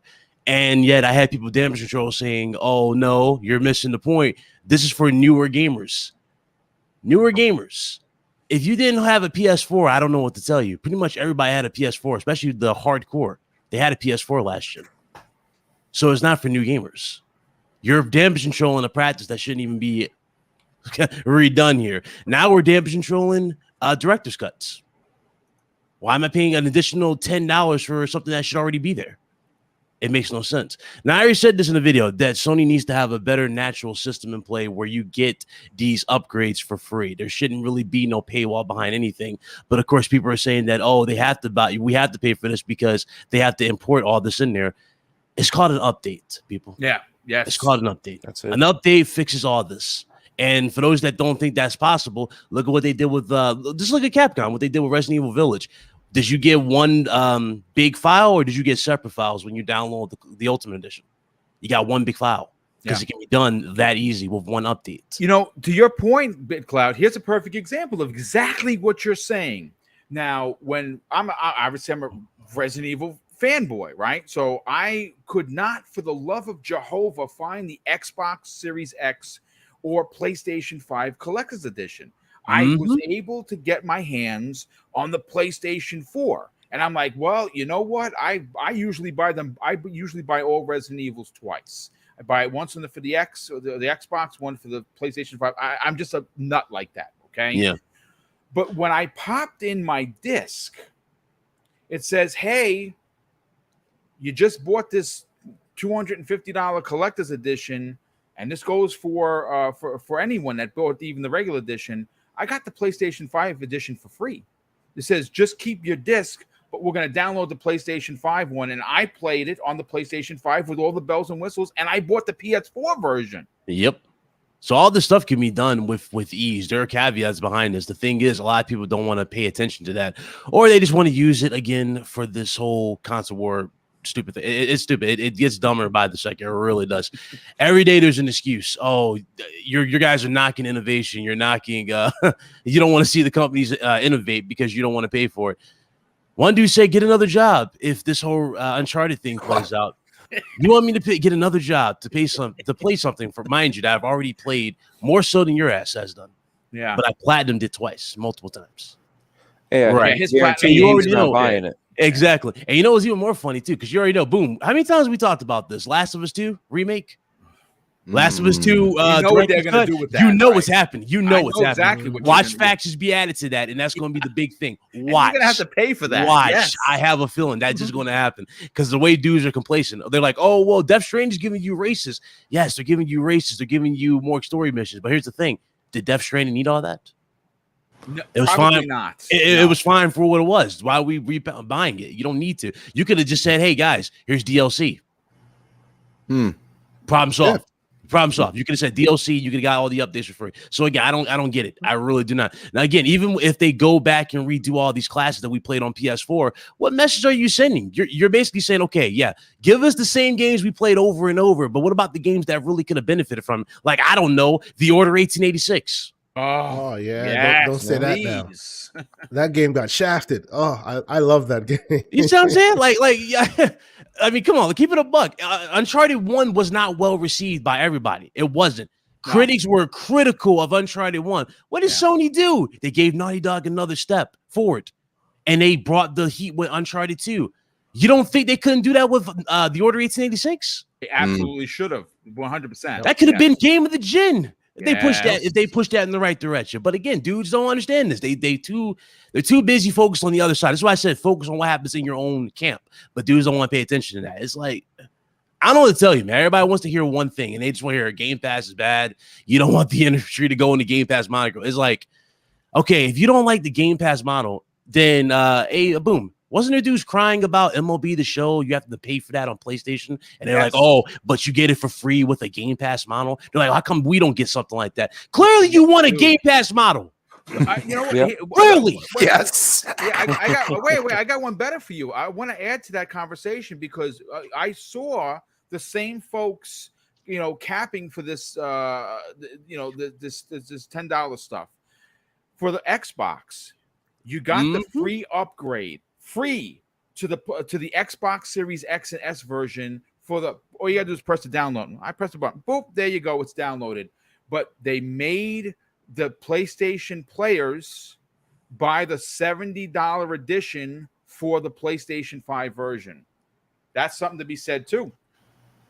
You know, it's funny too, guys. I said this with Solid Rev. I don't know if you know who Solid Rev is. But I said this with Solid who Rev. doesn't know who that is? Solid Rev brought up a good point. He said a lot of these games don't even feel like they're worth 60. And that's a crazy point when you think about it. If you believe that the games don't even feel like they're 60 or 50. So let alone we're paying 70 for them, and we're getting pretty much the exact same thing we've gotten from last year. You think about it, aside from upgraded visuals, and I guess the biggest difference, which is the no load times. That's all you're really paying for this time around. It don't feel that big difference. So it's like, I don't know what to say at this point, but the whole like damage control and to pay a full-fledged $70, and mind you, it's for stuff you've already paid for, is ridiculous. And the opposite team is just giving you this stuff for free. It's basics. It's mind-boggling. It really is mind-boggling. Fred really made a good point there. He really made it, and I hadn't thought about it until he said that. It's because they haven't laid their infrastructure. So they don't have a system in play. Yeah, they don't. That's right. That's why you get backward compatibility limitations on a fast SSD. So they must actually go and rework the system. And obviously they're paying people to do that and all that. Yeah. So they go, hey, it's a business. We translate it on to the consumer, which still, it's a you problem, bro. How about you fix that in the back end so that does not become an issue anymore? But that is a very good point. That's why they're doing this, because everything requires a lot of work. Xbox has done their emulation stuff a long time ago, so they can tweak the back end of the emulation, not touch the code. So then it responds in the code without ever having to touch it. So they don't even have to talk to the devs about it. But hey, let's hype up. Let's hype up going back and reproducing these games at $70. It's like, yo, my dude, I played it already. There's nothing new here. What's the point? It is a very good point for sure. And then you have Ubisoft going back and doing their own games also. So it's a twofold. You don't touch it, and Microsoft does what they do. Or you do touch it and you make your game better, So You know what's even more funny about this, Dripple? Remember how the argument is, we buy the consoles for the new experiences, right? Remember how that was the big argument for everybody? Yep. Yes. What is mostly everybody paying for now or hype to pay for? Older games. Yes. Older games. We're you're gonna be basically playing paying for the old games at $70 again. Just then they want to call them new. There's nothing new about you repackaging the same game and just doing the assets over. It's the same game. we're gonna And play even a to that remaster point, of a Bit- remaster of a remake. Exactly. Big Cloud, You're about to right get now, Last of Us 1 remake. Are people forgetting this? Yeah. Last of Us 1 is about to get repackaged. Again. So to your point, Big Cloud, right now, if you were a solely only for next gen gamer, what are you playing on PlayStation right now? You finished Ratchet and Clank. Now what are you playing? That's the thing. I beat them all. Everybody's still playing something, right? So that idea that we only play new games, that's ridiculous. Because if that's what you're doing, then your PlayStation's collecting dust today. The thing I'm doing right now, and I tell Boom this all done because my backlog, I even show this on streams, my backlog is extremely big. But what am I playing on my PS5? Shocker, folks. Shockers. Those are still in plastic. There you go. Hey, could you guys Those go imagine if we had to pay $10 per game to enable auto HDR and FPS boost? Exactly. Because those are hardware specific features, right? I would lose my mind. Oh Lord. Yeah. Could you imagine when we had to pay for Xbox Live for free to play games? Yeah, Oh wait. right. Oh, wait, we did. Right? And did. finally what happened? Finally, No, what's but see, gonna that's a happen, very right? good point, Dredd. Absolutely, very good point. You know, to somebody who said recently that folks have been saying a lot about, hey, the only reason why this looks bad is because we're being judged against the competitor, right? Yeah, even the competitor was making mistakes, right? And people got on them, and now we live in a better world where that's no longer a factor in the equation. I get that it's business, and it's always just been business. I was talking to a developer friend of mine. People don't understand that. Yeah, exactly. I was talking to a developer friend of mine who was basically saying that, that whole false, what do they call it? The false exclusivity of like exclusive games has been the only way they've been selling things until this gen. Now you actually have hardware features that you can exploit and say, it doesn't matter if you have it on here and there. You can play wherever you want. If you want the ray tracing, it's here. Or if you want, and in the case of Flight Sim, if you want to be able to play the game without having to buy a $3,000 PC and it still runs relatively smooth, it's on here. Now they actually have reasons to differentiate themselves. No need for you to be like, it's on our box and not on yours, because it can be anywhere. Who cares? Exactly. It's like Netflix, Yeah, and that's the funny thing. I'm going to bring up the Amico. You can play those games, right? You can play those games elsewhere, but you can't play that version because it has that exclusiveness of features, right? And then you apply that to everything else we do. You can't do it because of the triggers. We don't have this, but you do. We don't have this, but you do. We have this, but you don't. There's a lot of that. Did you hear about the new news? I don't know if Boom got this in his notes, but they announced Tomb Raider, Shadow of the Tomb Raider has a new max frame rate. 4K 60 for PS5. Notice how they said for PS5 users that came courtesy of an update. Did you pay for this? No. Yeah, I didn't think about that, did you? A lot of people, I paid for it up front about this one time. A lot of people don't think about this. They dropped the 120 frame mode on Tomb Raider, and it just kind of quiet. And I actually, it's funny you bring that up, Big Cloud. I honestly think, and it's my tinfoil hat, I think it's because the reason why they just dropped it like it was hot is because if they did and they made an official announcement about it, then people would go, well, why is there a 120 frame mode on Xbox and there's not one on PlayStation? That's a good point. And so, That's a good point, and Square Enix doesn't want to be in the middle of that smoke, so they just kind of went, here you go, guys. We're walking now. Yeah, you don't want to piss off the girlfriend. Yes, that's right. I think that's what happened there. I really do. But hey, it's good they dropped it and it's free for all. Hey, that's how it should be done. By the way, I had recorded some footage of it. It's glorious. Cool. It's so good. It is glorious. I started a couple of days ago. My God, it's really it's crazy because there was 3 Tomb Raiders. I didn't enjoy the third one as much as I enjoyed the second one. Rise of the Tomb Raider is probably one of my favorite games from last gen, along with something like Destiny, the Division, and right for what you're seeing in front of you. I just loved Titanfall. A lot of people believe that. For me, I like the first one. I don't know why. I think the first one was just more first gritty one was and good. dark. No, I thought it was so very gritty. good. Yeah, that's what I like about the first one. It was. You know what I loved about the first one? It made Laura a very believable, vulnerable Yeah. character. You know what I'm saying? When she didn't have all the skills she had in the second one, but I just love the second one. Listen, folks, I'm going to be honest with you. We are closing in on almost 2 hours. This has been a great show. I hope everyone enjoyed themselves. I first want to say thank you to the well over 300 people that were here listening to us. And listen, you know, we don't have a show without you. And more specifically, I got to thank my panel. Obviously, we have the crew that's here normally, which I didn't expect everyone to be here, but everyone was here, which is great. We have two special guests. Selfishly, I'm looking at my download screen. Halo is ready to go, which means that Boom is ready, to go. So what I want to do is, again, I know we sometimes go over 2 hours, but Halo's calling, man. Halo is calling, and I have to answer the call. It looks great, by the way. Thank you. Listen, I saw some up close shots of the guns. It looks really good. God, they look freaking incredible. If you see me on, if you're a part of the beta, send me a message. We'll roll. As long, I don't know how many people you can join, but I'm going to be jumping into that momentarily. But let me get to the outros, and we'll get everyone out of here. And boom, we'll go play Halo Infinite beta because I can't freaking wait.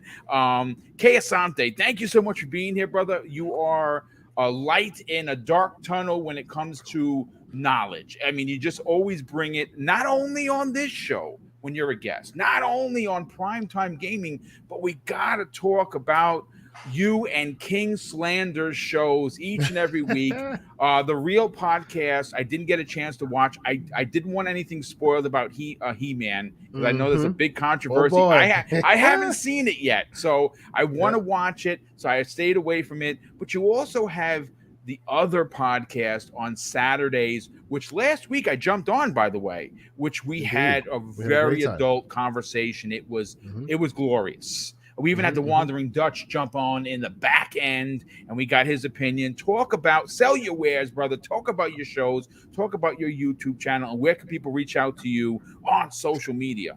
Thank you so much. And I will say, you know, gentlemen, it's been a pleasure podcasting with you. I'm a fan of all of your work. You most likely see me in your chat rooms, like lurking as a fool, because I work a lot. So sometimes you guys are in the background keeping me entertained while I go through my business day. So thank you guys so much. So yeah, this Thursday, actually, last on the Real Podcast, we were joined by His Honorable the King.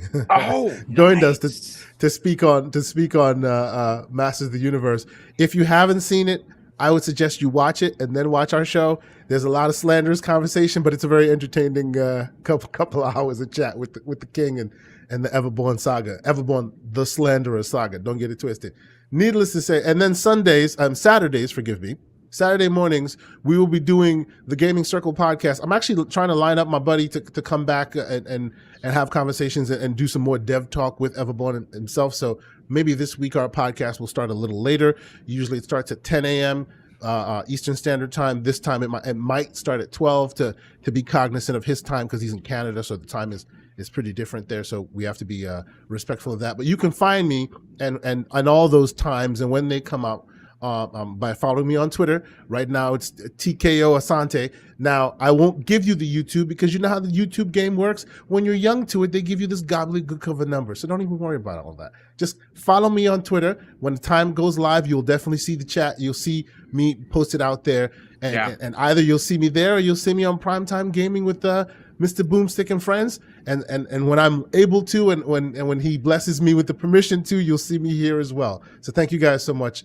Until next time. Yeah, well, thank you, brother. Definitely can't wait to see what you guys bring this Saturday and what you guys are going to be up to, because it's always a great conversation, and it's thought-provoking. And I think that's super, super important in podcasting, is you got to bring conversations that people are going to enjoy, not only talking about in the chat, but listening and maybe taking away from what you guys are saying. And you do that every time. Mav, brother, thank you so much for being here. We definitely appreciate the knowledge you bring for you as well. Your show tonight, 9 p.m. Eastern Standard Time, the Ultimate Xbox podcast, which is, there are a lot of reasons why it's cool. Obviously, your brother from another is Pong Soul, who's on one of my shows. He's always great. You podcast with your wife, which is freaking awesome. And she's a big part of the community. She's a big part of the channel. And of course, you really do have an incredible panel of gamers that are part of it. Talk about it, sell your wares, and where can people reach out to you on social media? Hey guys, and boom, everybody here. Thank you guys. It was an absolutely awesome show. So you guys can check out Twitter at Fun Speculation, where you can check out all the updates and everything for our YouTube channel, which is also called Fun Speculation. We have Xbox Ultimate Podcast is tonight. We have the Magnificent Seven. We're short Psychonauts because he is out of town with family. Much needed. He hasn't seen his brother in like 7 years. Whoa. So he is just now getting to see his brother. So shout out to Psychonauts. Hope you're doing well if you end up hearing this. But yeah, we're going to have a blast tonight. We're going to talk about Halo. We're going to talk about Flight Sim. We're going to talk about the Ascent. I may have a rant or two about cloud saves on PlayStation. Just because I had my PS5 and I had an ordeal, right? Because I finally got my PS5 and I kind of want to compare that to what Xbox has going on and stuff. So, but yeah, it's going to be an absolute blast. I hope you guys check it out. Again, that's tonight at 9 p.m. Eastern. And as well as we have Fun Pop and the Mav and Fancy Show that's on Wednesdays and Saturdays. Fun Pop is taking a 3-week hiatus right now because Psychonauts is out of town. So we're just kind of taking it easy for a few weeks. But we will be back with that. And it is, again, this was absolutely awesome. It was good to chat with BitCloud, Dread, Crispy, and Kay Asante. I've been looking forward to this since I found out we were going to be together on here. So shout out chat. You guys are absolutely awesome. So hope to see you tonight. Well, thanks so much for being here, brother. Definitely appreciate that. And yes, I hope that you continue to grow your channel. I believe you will. Crispy Bomb. First of all, brother, thank you so much for taking the time to be here. For folks you didn't know, his mom is in the hospital. She's doing better. I'm super, super glad to hear that. Send as many loves, hugs, and prayers you can his way so she can come home safe. I didn't expect you to be here. This was a great surprise. You obviously were off for 2 weeks because you were out there, globetrotting in the woods, and thankfully not a bear. You didn't get eaten by a bear, so that's good. But thanks so much for being here, brother. Talk about where people check you out on social media, and more importantly, what other shows are you on? Oh, always a pleasure, gentlemen. Thank you to the chat. I'm sure a lot of you showed a lot of love. Like, there were so many likes and retweets and just a ton of awesome and amazing comments that I could not even read them all, which is just incredible. And, the love, I definitely feel it and I appreciate it to everybody. But yeah, it's at Crispy Bomb on Twitter, Crispy Bomb 28, Xbox Live. You can find me on Retro Renegades Tuesday night, 7 p.m. Thursday night, 8 p.m., the next podcast. And, of course, back here on Breakfast with Boom Fridays at 10 a.m. Yes. Well, thank you so much for being here, brother. And we will definitely see you next week. Dreadpool, talk about where people could reach out to you on social media, and have you started back doing content on your channel? Yeah, first of all, thank you for everybody that showed up in the chat. Yes, I have started putting out stuff on my channel. Obviously, the Miko stuff had become more precedent because I had a lot of stuff to put out. But I am working on Breaking Bread on YouTube, so you'll get to see some of that. Hopefully, y'all like the way it's taken a lot of work just to get it to this point. But in the meantime, just check it out on anchor.fm if you want to listen to the podcast version first. And let's see, Game Beyond the Box on Wednesday nights, 8 p.m. And then right here, 10 a.m. Friday mornings. And if you need to find it anywhere else, look up linktree.com/Dreadpool. It's got all the links to everything I do. Nice, dude. Nice. Excellent. Excellent. And last and in no way least, I saw a lot of people said, yep, I just subbed you. Let's hope that by the end of today, you get those extra 50 or less than 50 subs that you need for your 10K, because it is a big, big, big deal. Big Cloud, thank you for always being here, for your honesty and what you do in this community. Tell everyone about your podcast today at 5 p.m. Eastern Standard Time. And more importantly, where can people reach out and sub your channel and help you get past 10,000 subs? Well, like always, a pleasure. Good to see everybody here. Santi, Maf, you guys, good to meet you, or good to see you again. Crispy, I'm glad everything's doing good, man. I'm happy for that. Thank you. Glad to share. Thank you, bro. Dreadpool, always a pleasure. Boom, my brother. You already know. Yes. Every Friday. Shout out to everybody who's new to my channel. I'm less than 34 away now from the sub goal. Yes. We're almost there. We're We're getting almost there. there. Thank you. Yes, Thank you, yes, everybody yes, who's yes. new. But yeah, a lot of crazy stuff's happened with my particular channel. And again, you can ask Dreadpool, especially. He's been there since the beginning. He's literally saw my channel. We got sponsored just recently by Yes, Hex you Gaming. dad. Talk about that. That's And, a big deal, dude. Well, there's that, and we have another one. We have two Ooh. sponsors now for the channel. Nice. One, I'm waiting for the other part to get here because it's actually here on the floor here. One part, but I gotta wait for the other to get here. So when that gets here, I'll announce the second sponsor Nice, for the YouTube channel. But yeah, a lot of stuff's happened. Big shout out to Hex Gaming for supporting the channel. For those of you that don't know what Hex Gaming is basically a company that makes SCUF-like controllers for the PlayStation 5 and, of course, Xbox. Their Series X line is not out yet. So if you're interested in Series X, they do have them, but they're not out yet. But obviously, you guys can get an Elite Series controller as well if you want to go that route. But they do have Xbox ones as well. So a lot of cool stuff's happening. Of course, PlayStation, we got approved for more one-on-one, so I'm looking forward to those. Next week, we have a representative from IGN coming through for the channel, so looking forward to that. And a lot of things, but I don't want to hold you guys. I know Boom is anxious to get on Halo, so I'm just going to close it. But thank you guys for showing up. Appreciate the support. Everybody who wants to subscribe to my channel or check out my content is Big Cloud Gaming, YouTube, Twitch, and Twitter. Yeah, have a good one. Well, yeah, absolutely. Asante dropped the link in the sub, and he says in caps, "Go sub this man." Indeed, sub and support. 34 away, folks. Like I said, if you trust my opinion, and I think a lot of you do, go give this guy a sub. Let's help him get past 10K, and tell him that Boom sent you. But listen, folks, real quick, Halo's out. If you got the invite, everything is working. There was a little bit of a hiccup that the team had to kind of race to fix some things last night. That's why the emails came real late.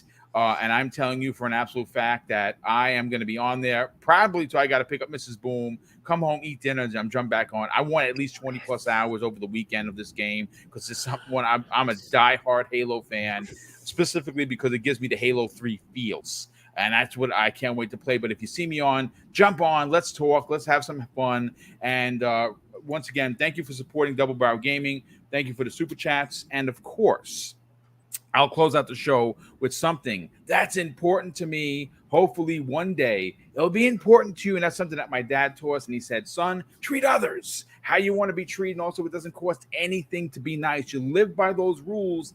And I can guarantee you're going to have an awesome day. So take care. Have a great weekend and enjoy gaming on whatever you enjoy gaming on.